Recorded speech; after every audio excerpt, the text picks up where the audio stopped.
Assalamualaikum warahmatullahi wabarakatuh. Salam sejahtera untuk kita semua. Shalom, Om Swastiastu, Namo Buddhaya, salam kebajikan. Alhamdulillah saya sudah bertemu dengan Bapak Presiden, melaporkan secara detail daripada hasil meeting Presiden FIFA dengan saya di Doha kemarin. Dan juga saya membawa surat dari Presiden FIFA yang saya langsung berikan kepada Bapak Presiden. Dan tentunya setelah membaca surat tersebut, Bapak Presiden menginstruksikan saya dua hal. Satu, segera membuat peta biru transformasi sepak bola Indonesia yang seperti Bapak Presiden sudah sampaikan pada saat waktu itu ketika saya baru saja menjadi ketua PSSI bersama para exco yang hadir. Bapak Presiden menekankan ini harus segera selesai dan harus segera disampaikan kepada FIFA. Yang kedua, Bapak Presiden juga menginstruksikan langsung kepada saya untuk segera kembali membuka pembicaraan bersama FIFA untuk kita tetap menjadi bagian keluarga besar FIFA. Yang kita tahu FIFA sendiri itu total membersnya ada 216 dari berbagai negara, salah satunya kita. Sehingga bisa diartikan bahwa Presiden tidak mau kita terkucilkan dari peta persepak bolaan dunia.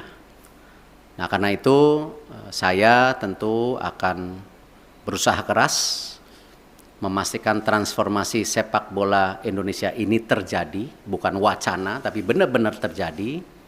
Dan saya juga akan bekerja keras untuk kembali bernegosiasi kepada FIFA untuk menghindari sanksi yang bisa terjadi.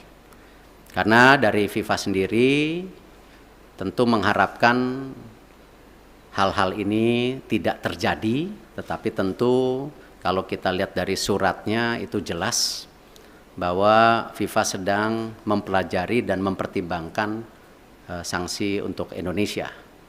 Nah, karena itu saya sedang menunggu undangan kembali dari FIFA setelah mereka ada rapat FIFA Council yang akan terjadi beberapa hari ke depan, dan saya tentu bersiap untuk kembali bertemu FIFA. Mungkin itu yang saya bisa sampaikan. Terima kasih. Wassalamualaikum warahmatullahi wabarakatuh. Bayu Pak, Radio El Sinta Pak. Ya. Pak, dalam pertemuan tersebut yang menjadi titik berat FIFA untuk membatalkan di Indonesia, masyarakat mungkin sudah banyak tahu, tapi belum dari mulut Pak Erik sendiri. Ya. Apa Pak yang menjadi dasar utama pembatalan tersebut, dan nanti kira-kira sudah ada gambaran belum Pak? Sanksi apa yang nantinya akan diberikan oleh FIFA bagi sepak bola tercinta di tanah air ini? Iya, sanksi terberat tentu ini yang kita tidak harapkan kalau kita tidak bisa berikut kompetisi secara maksimal di seluruh dunia. Sebagai tim nasional ataupun sebagai klub, juga ini akan menjadi sebuah kemunduran buat sepak bola Indonesia, dan itu sebenarnya sudah pernah kita terjadi di tahun 2015 waktu itu. Yang kebetulan juga saya bukan siapa-siapa saat itu, saya bukan menteri, bukan pengurus PSSI. Bapak Presiden meminta untuk saya juga bisa melobi waktu itu ke FIFA dan dicabut di tahun 2016 kalau tidak salah. Nah, tentu itu yang terberat di mana kita menjadi menyendiri. Jadi kita melakukan pertandingan, pembinaan wasit, usia muda, tetapi tidak ada tentu kedepannya ya cuman ya ibarat ya kita di Indonesia saja gitu. Dan saya rasa itu yang tidak kita harapkan, karena apalagi mata pencarian di sepak bola ini kan tidak bisa sekonyong-konyong hanya dilihat oh ini dan itu, tetapi turunannya banyak sekali yang namanya industri olahraga sepak bola itu. Yang kedua tentu ya kembali, FIFA ini kan otoritas tertinggi sepak bola di dunia. Tentu dengan segala keberatan-keberatan yang sudah ya disampaikan itu. Nah, tentu ya FIFA melihat ini sebuah, ya kalau dibilang sebuah intervensi, ya kan lihat kalau banyak sekali FIFA itu menghukum ketika ada intervensi government gitu. Tetapi di sini juga kan bentuknya intervensi. Dan di dalam tentu host kontrak sebagai negara dan host city kontrak ya yang ditandatangan itu kita menjamin keamanan salah satunya. Nah, tentu ini yang mungkin menjadi pertimbangan FIFA juga ya. Kalau kita lihat mengenai fasilitas, saya rasa ya FIFA sudah bicara lapangan yang sebelumnya belum siap. Terima kasih pemerintah pusat benar-benar mempersiapkan lapangan itu dan sehingga bisa qualified, lolos semuanya lapangan. Nah, tentu pertimbangan-pertimbangan ini yang memang menjadi hal bagaimana FIFA. Khusus untuk sanksi tentu juga ada sanksi ringan ya seperti administrasi atau pergantian apa saya belum tahu lah. Cuman yang penting jangan yang sangat berat lah karena ini salah satu saya rasa saya nggak baca suratnya Presiden FIFA kepada Bapak Presiden, mungkin ya salah satunya Presiden FIFA mempertanyakan ini transformasi sepak bola Indonesia serius atau tidak. Makanya Presiden langsung menginstruksikan saya segera menyelesaikan peta biru sepak bola Indonesia untuk disampaikan di FIFA. Mungkin ada kaitannya dengan surat tersebut. Saya nggak dapat soalnya isi suratnya gitu. Itu yang pasti.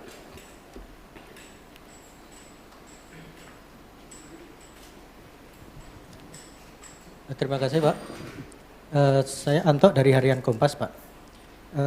Tadi selain cetak biru tadi untuk jangka pendek dan menengah, khususnya bagi talenta-talenta muda Pak, itu bagaimana Pak pemerintah memfasilitasi para pemain usia muda kita Pak? Karena kan Piala Dunia U20 itu sebenarnya panggung bagi mereka ya Pak ya untuk berkembang. Itu yang pertama.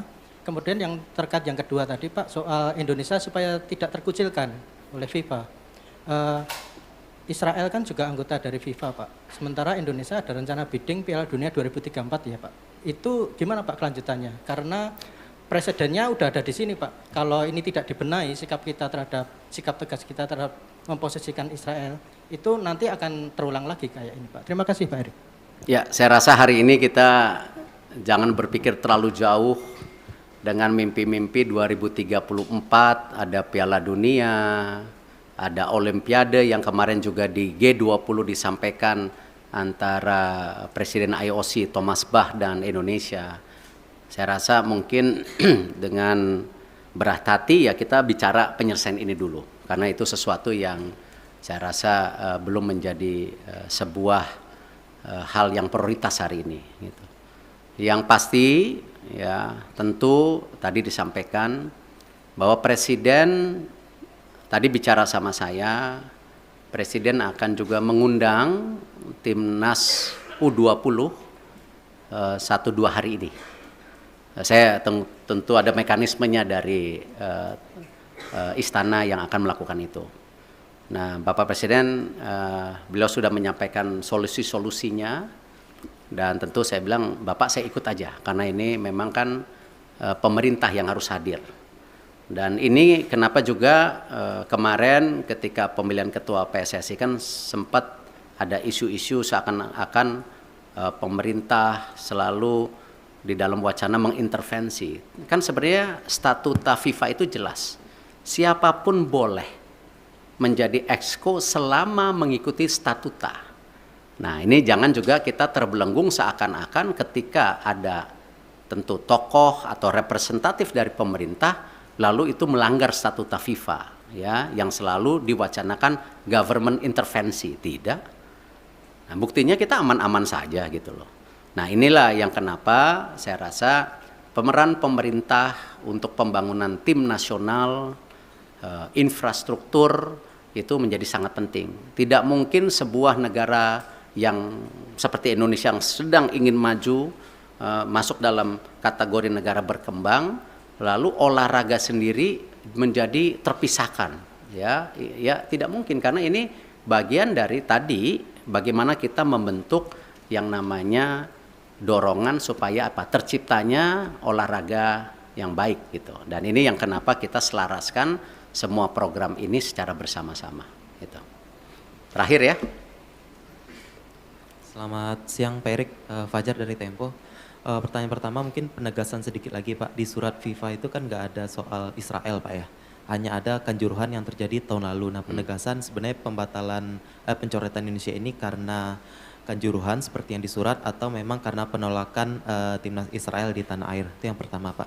Yang kedua, ini kan kita masih bidding untuk Piala Dunia, bahkan Piala Dunia Senior kita akan berencana bidding juga nanti gitu Pak ya. Nah ke depannya dan event internasional lainnya. Sebagai Ketua PSSI, apakah Bapak bagaimana menyikapi dan rencana apakah akan melobi mungkin kelompok-kelompok Islam yang lain yang selama ini menolak Israel agar ketika kita bidding nanti hal-hal seperti ini tidak terjadi kembali Pak. Dan pertanyaan terakhir Pak, setelah Bapak kemarin ke Qatar itu kan di GBK Arena rame Pak ya, karangan bunga, terima kasih Pak Erik gitu kan, yang dianggap memberikan keuntungan ke Bapak. Kita apakah Bapak mengetahui atau seperti apa sih Pak karangan-karangan bunga yang di GBK Arena itu? Terima kasih. Ya kalau masalah karang bunga, waktu saya bersih-bersih Garuda juga dikirimin karangan bunga gitu. Tentu konteksnya itu ya bagian dari apresiasi. Tetapi kan kesuksesan sebuah event besar atau sebuah tentu organisasi besar bukan karena kerja individu. Ya itu karena sebuah kerja tim yang bersama. Ya saya rasa kita nggak bisa klaim-klaiman oh sukses ini karena titik-titik. Enggak, ini semua kerja tim. Nah karena itu kalau kita bicara mengenai event ke depan, tadi saya sudah sampaikan. Kita fokus ke sanksi dulu hari ini. Ya, Bapak Presiden jelas, jangan sampai disanksi. Segera selesaikan buku biru, rencana transformasi sepak bola. Bahkan kalau bisa Bapak Presiden waktu itu sudah sampaikan sampai 2045. Target kita apa sih? Sebagai negara yang ekonominya akan terus tumbuh, ya. Cita-citanya nomor 4, nomor 5 terbesar di dunia dengan jumlah penduduk yang 280 juta, 55% anak muda. Ini tujuannya apa transformasi ini? Apakah tetap jago kandang atau memang ada prestasi lainnya di luar negeri? Nah itulah yang kenapa Bapak Presiden mendorong ini sebagai bahan untuk bernegosiasi dengan FIFA. Supaya tadi sanksinya ada. Tetapi jangan yang terberat. Nah itu pun apa? Nggak tahu. Apakah administrasi? Apakah apa? Saya nggak tahu. Kita lihat. Tetapi jangan yang sama 2015 gitu. Kalau di surat FIFA pengertian saya, ya pengertian saya justru terbalik. Di situ FIFA bicara transformasi lagi. FIFA menyiapkan tim, ya menyiapkan tim untuk apa? Transformasi sepak bola. Salah satunya memang waktu Kanjuruhan itu kan isu standarisasi daripada keamanan. Itu.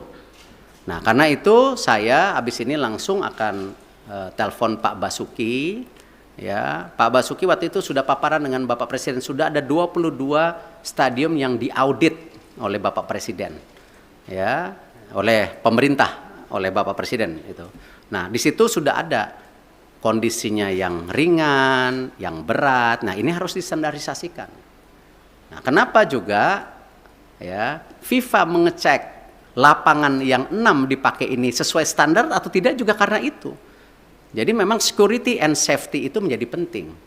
Ya, dan kita sebagai host country juga security dan safety menjadi penting, tidak aja dalam kegiatan event seperti liga kita.